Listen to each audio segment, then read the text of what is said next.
नमस्कार दोस्तों, शनिदेव की कृपा प्राप्त करने के लिए शनिवार को ये कथा अवश्य आप लोगों को सुननी चाहिए। इससे जो आपके जीवन में साढ़े साथी है या आपके जीवन में बहुत ज्यादा बुरा हो रहा है, शनिवार आपकी राशि पर भारी पड़ रहा है, तो ऐसे में आपकी सारी समस्याएं दूर हो जाएंगी। तो चलिए दिल से पूरी भक्ति के साथ इसे सुनते हैं। एक गाँव में एक ब्राह्मण अपने परिवार के साथ रहता था। एक सुबह जब वो सोकर उठा तो कुछ चिंतित था। उसकी पत्नी ने पूछा, आप सुबह सुबह किस चिंता में हो? तब ब्राह्मण ने कहा, मुझे रोज सपने में एक व्यक्ति नीले कपड़े पहने दिखता है और कहता है मैं तेरे लगूंगा।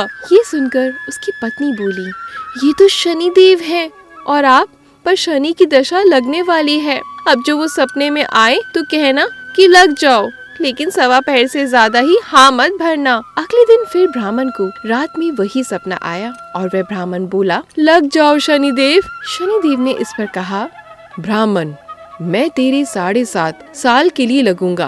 ब्राह्मण बोला, नहीं महाराज, ये तो मुझसे सहन नहीं होगा। शनिदेव बोले, ठीक है तो 5.5 साल के लिए लगूंगा। इस पर फिर से ब्राह्मण बोला, नहीं महाराज, ये भी नहीं। फिर शनिदेव बोले, 2.5 बरस लगूंगा। नहीं महाराज, ये तो नहीं झेला जाएगा। ऐसे करते करते शनिदेव बोले, 1.25 पहर के लिए तो जरूर लगूंगा। ये मेरी दशा तुझे अब सहनी ही होगी। इस पर ब्राह्मण ने हाँ कर दी। सुबह उठकर ब्राह्मण ने अपनी पत्नी को सारी बात बताई और बोला, मुझे 1.25 पहर की दशा लग गई है। तू मुझे सोने के 2-2 टके दे दे। मैं जंगल में जाता हूँ, वहाँ बैठकर पूजा पाठ करूँगा और समय पूरा होने पर वापस आ जाऊँगा। तू घर पर ही रहना, बच्चों को भी बाहर मत जाने देना, किसी से झगड़ा मत करना। ऐसा कहकर ब्राह्मण जंगल में चला गया और वहाँ पूजा पाठ करने लगा। ब्राह्मण ने सोचा, 1 पहर तो बीत ही गया है, थोड़ी सी ही देर है, ये तो रास्ते में ही कट जाएगी।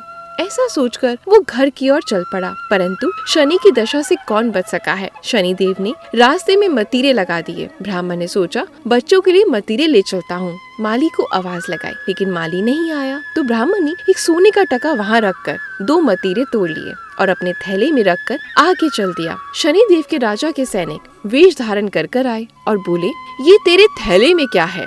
ब्राह्मण बोला, मतीरे तोड़कर लाया हूँ। तब उन्होंने कहा, ऐसा कर, खोल के दिखा हमें। जैसे ही उसने थैला खोला तो मतीरों की जगह राजा के पुत्र के सिर दिखे और वे ब्राह्मण को पकड़कर राजा के पास ले गए और कहा, इसने आपके दोनों पुत्रों को मार डाला है, इस थैले में उनके सिर हैं। राजा के होश उड़ गए और वो बोला, इस ब्राह्मण को तुरंत फांसी पे लटका दो। जब ब्राह्मण को फांसी दिए जाने लगी तो ब्राह्मण उससे पहले बोला, ऐसा करता हूँ, मैं अपना पूजा पाठ कर लेता हूँ, फिर मुझे फांसी पर लटका देना, ये मेरी आखिरी इच्छा है। राजा बोला, ठीक है। अब ब्राह्मण की दशा का जो थोड़ा समय बचा था वो उस पूजा पाठ करने में पूरा हो गया और उधर राजा के दोनों लड़के शिकार खेलकर वापस आ गए। उन्हें देखते ही राजा हैरान हो गया। उसने सोचा, ये क्या, मेरे बेटे तो जिंदा हैं। तभी राजा ने तुरंत ब्राह्मण की फांसी रुकवा दी। तभी राजा ने ब्राह्मण से कहा, अरे तूने ये क्या जादू टोना किया? कैसे तेरे थैले में मेरे दोनों बेटों के सर आ गए? वो तो मेरे सामने साक्षात खड़े हैं, ऐसा कैसे किया तूने?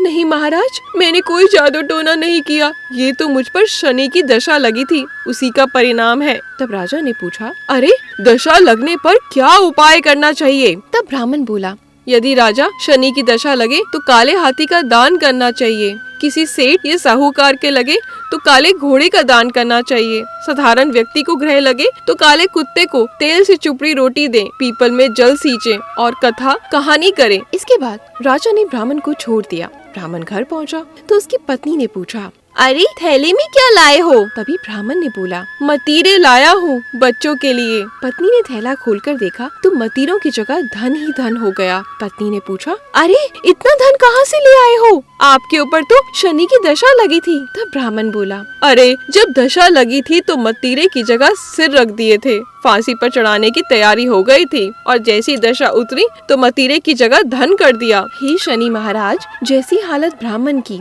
लगती दशा में करी वैसे किसी की ना करें और जैसी दशा उतरने पर करी वैसी दशा सबकी करना।